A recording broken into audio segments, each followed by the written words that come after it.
Good day! In my last lore video, I said I would talk about rangers in the future. Well, the future is now, so I will cover some history, both historical and fiction, a description and duties of rangers, and their equipment. In my world, that is. In medieval times, rangers aren't really a thing, but they are most similar to foresters. The duty of a forester was to patrol the land of his employer and carry out the law. During the French and Indian War, a special type of soldier was created to patrol enemy lines, act as scouts and guides, and perform reconnaissance missions. The same exact soldier was used in the Revolutionary War, as Washington ordered a unit of rangers to be made. These were the grandfathers of the modern-day U.S. Army Rangers. The typical fantasy ranger idea comes from Tolkien's Lord of the Rings, obviously. So basically, any fantasy medieval rangers you see are thanks to Tolkien. The rangers in my world are quite like this. They specialize in assassinations, covert operations, and law-keeping. Of course, the appearance of my rangers are quite like that of Tolkien and Flanagan.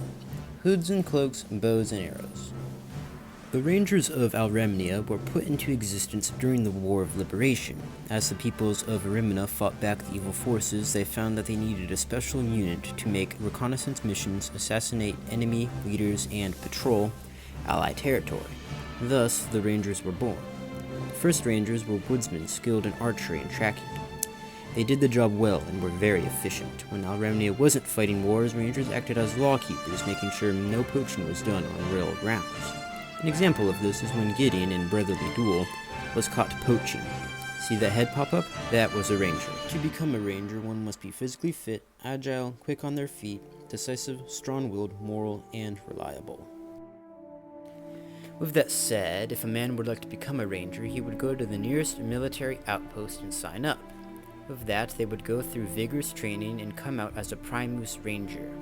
So this is how the ranger military is structured. There are 4 Primus in one team.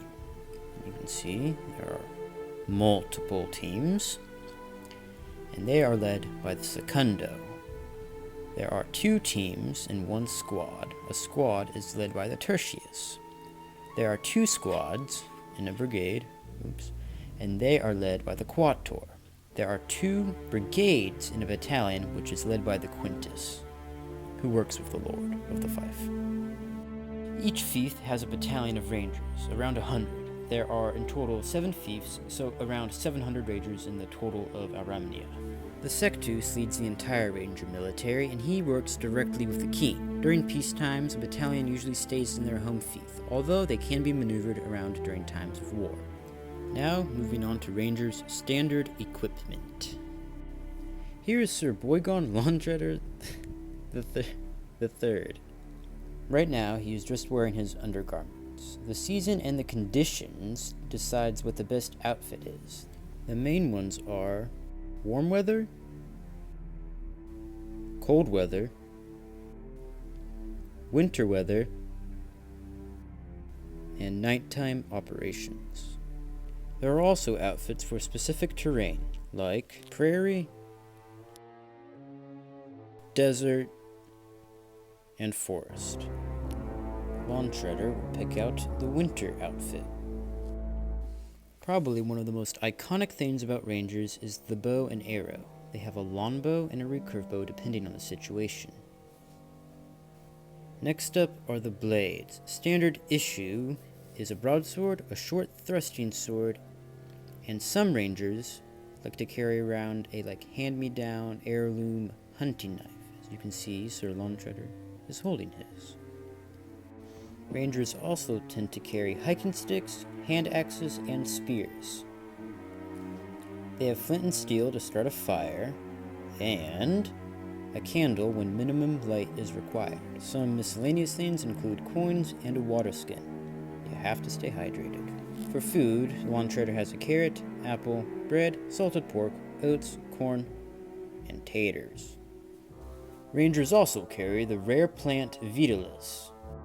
It is only found in the gardens of the gnomes and is said to be the very tears of Kyrios, who is the god. Along with the Vitalis are some various bandages. They are also very skilled in healing people. Lastly, he has a quill and a letter. To carry all of their items, food, and tools, they use pouches, and knapsacks. Rangers can also train animals. Dogs are good for tracking, birds great for carrying letters, and horses perfect for lawn rides. Of course, rangers aren't always on the move. Most of them have cottages or places in towns they can call home. I will give you guys a sort of sneak peek and tell you you'll see rangers in the third part of my fantasy series, The Rise of the Rebellion. First time I'm revealing this, actually.